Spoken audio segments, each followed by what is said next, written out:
Après le petit déjeuner, j'avais envie de parler de l'homme mort et de deviner comment il avait été tué. Mais Jim, il voulait pas. Il a dit que ça nous porterait la poisse. Et en plus, il a dit que le type pourrait venir nous hanter.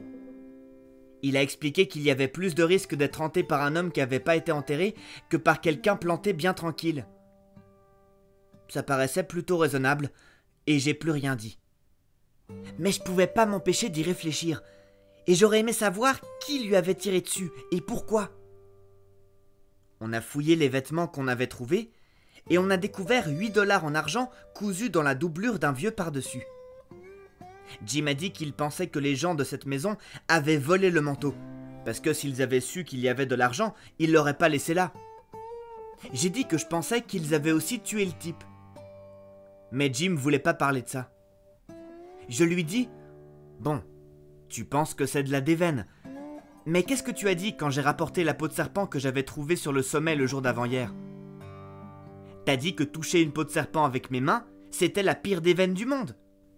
Eh ben la voilà ta déveine. On a ramassé toutes ces affaires et 8 $ en plus. J'aimerais bien qu'on ait autant de déveines tous les jours, Jim. T'en fais pas, mon trésor, t'en fais pas. Fais pas trop le malin, ça va nous tomber dessus. Oublie pas ce que je te l'ai dit, ça va nous tomber dessus. Et ça nous est tombé dessus en plus. On en a parlé un mardi. Eh ben, le vendredi, après le dîner, on était étendus dans l'herbe sur la partie haute de la crête et on n'avait plus de tabac. Je suis allé en chercher dans la grotte et j'ai vu un serpent à sonnette. Je l'ai tué et je l'ai enroulé au pied de la couverture de Jim, l'air tout vivant, en pensant que ça serait plutôt drôle quand Jim le découvrirait. Eh ben, le soir, j'ai oublié le serpent. Et quand Jim s'est jeté sur sa couverture pendant que j'allumais une chandelle, l'autre serpent du couple était là et l'a mordu.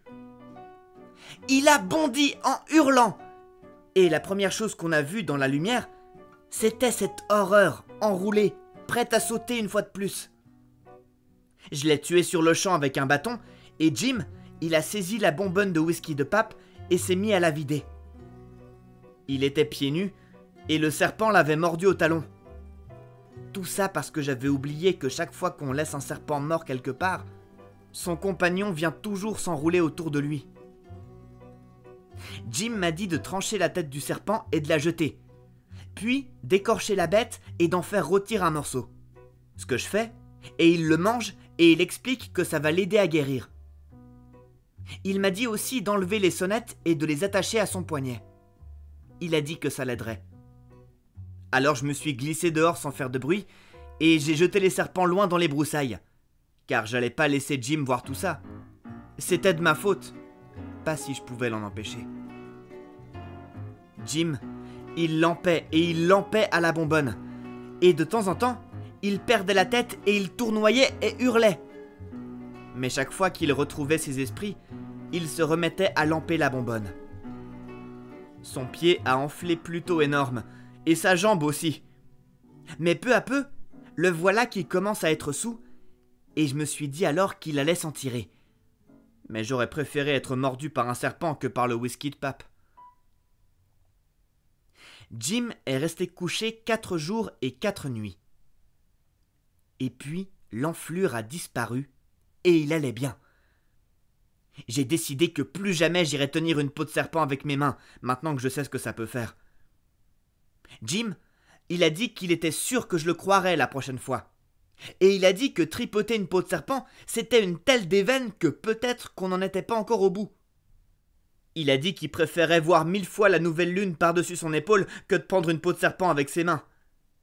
Eh ben, je commençais à penser comme ça moi-même. Et pourtant, je me suis toujours dit que regarder la nouvelle lune par-dessus l'épaule gauche, c'était une des choses les plus stupides et écervelées que puisse faire quelqu'un.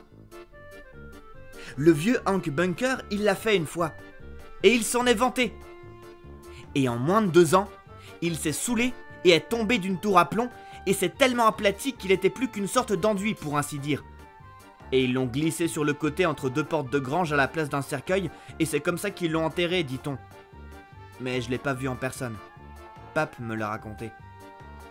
Mais de toute façon, ça vient de regarder la lune de cette façon comme un imbécile. Eh ben, Les jours passaient, et le fleuve est redescendu et a retrouvé son lit. Et la première chose qu'on a faite, c'est de mettre un lapin écorché sur un des gros hameçons, et on a posé la ligne, et on a attrapé un poisson-chat qui était aussi gros qu'un homme. Il mesurait 1,90 m de long et pesait plus de 200 livres. On pouvait pas le sortir naturellement. Il nous aurait lancé jusque dans l'Illinois. On l'a juste regardé se débattre et se tordre jusqu'à ce qu'il se noie. On a trouvé un bouton en cuivre dans son estomac, et une balle ronde, et plein de saleté. On a coupé la balle en deux avec la hachette, et il y avait une bobine dedans. Jim a dit qu'elle devait être là depuis longtemps pour qu'il l'ait ainsi recouverte et en ait fait une balle. À son avis, c'était le plus gros poisson qui ait jamais été attrapé dans le Mississippi. Jim a dit qu'il n'en avait jamais vu un plus gros. Il nous aurait rapporté une grosse somme là-bas au village. Ils vendent des poissons comme ça à la livre au marché là-bas. Tout le monde en achète un morceau, la chair est blanche comme la neige et ça fait une très bonne friture. Le lendemain matin, j'ai dit que ça devenait un peu ennuyeux et monotone, et je voulais aiguillonner un peu les choses d'une façon ou d'une autre. Jim trouvait l'idée plutôt bien, mais il a dit que je devais y aller dans le noir et faire très attention. Alors, il a réfléchi à ça et a dit « Est-ce que je pourrais pas mettre certaines de ces vieilles nippes et m'habiller en fille ?» C'était une bonne idée en plus. On a donc raccourci une des robes en indienne et j'ai roulé mon pantalon jusqu'au genou et je l'ai enfilé. Jim l'a serré un peu par derrière avec les hameçons et elle m'allait plutôt bien. J'ai mis la capeline et je l'ai attachée sous le menton. Et alors, celui qui voulait regarder à l'intérieur et voir mon visage, c'était comme s'il regardait dans un tuyau de poêle. Jim a dit que personne ne me reconnaîtrait, même de jour sans doute. Je me suis entraîné toute la journée pour attraper le coup et, en fin de compte, je m'en tirais assez bien là-dedans. Mais Jim disait que je marchais pas comme une fille et il m'a conseillé d'arrêter de relever ma robe pour chercher quelque chose dans les poches de mon pantalon. J'ai remonté le fleuve le long de la rive de l'Illinois avec le canoë juste après la nuit tombée. J'ai commencé à traverser un peu en aval de l'embarcadère du bac et la dérive dans le courant m'a fait débarquer juste en dessous du village. J'ai amarré et j'ai suivi la berge. Une lampe brûlait dans une masure qui n'avait pas été habitée pendant longtemps et je me suis demandé qui s'y était installé. Je me suis approché sur la pointe des pieds et j'ai regardé par la fenêtre. Il y avait là une femme d'une 40aine d'années qui tricotait à la lumière d'une chandelle posée sur une table en pin. Son visage me disait rien.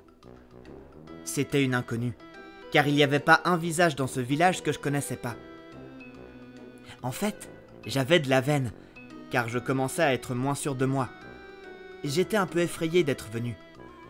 Les gens pouvaient reconnaître ma voix. Mais dans une aussi petite ville, même si cette femme n'y était que depuis 2 jours, elle pourrait me dire tout ce que je voulais savoir. Alors, j'ai frappé à la porte et je me suis bien décidé à ne pas oublier que j'étais une fille.